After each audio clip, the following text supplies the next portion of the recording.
د 19 کلنو نړیوال جام لوبه کله ده او لومړی لوبه به د کومې لوبډلې وي دا هر سره په دغه ویډیو کې وګورئ ګرانو زړه ته رانږدې مینوالو یو ځل بیا مو په سلامونو هرکلی کوم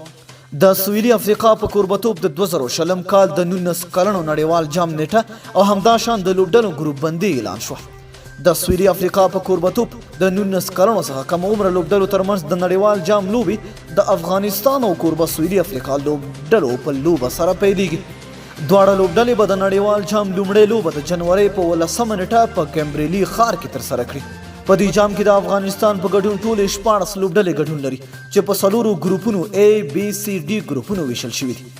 افغانستان په ډي ګروپ کې قرار لري چې ورسره امارات کاناډا او سویلي افریقا لوبډلې شامل دي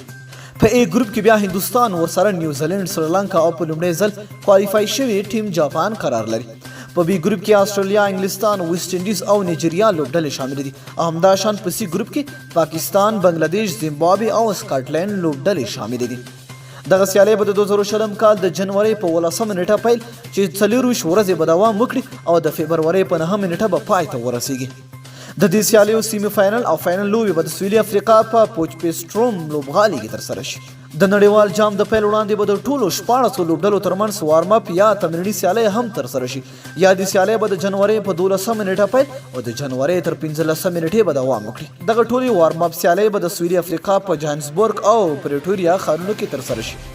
هیره دې نه وي چې د 19 کلنو نړیوال جام زیاتې اتلولۍ هند لوبډلې ګټلې دي چې 4 ځلې دي ورپسې استرالیا 3 ځلې پاکستان 2 ځلې انګلستان سویلي افریقا او ویسټ انډیز بیا یو ځل دغه جام اتلولۍ خپله کړې ده په دې نړیوال جام کې به هند د خپلې اتلولۍ څخه دفاع کوي د افغانستان د بریاو په هیله نومینو مننه چې ویډیو مو راسره تر پایه ولیدله تر بیا ښې چارې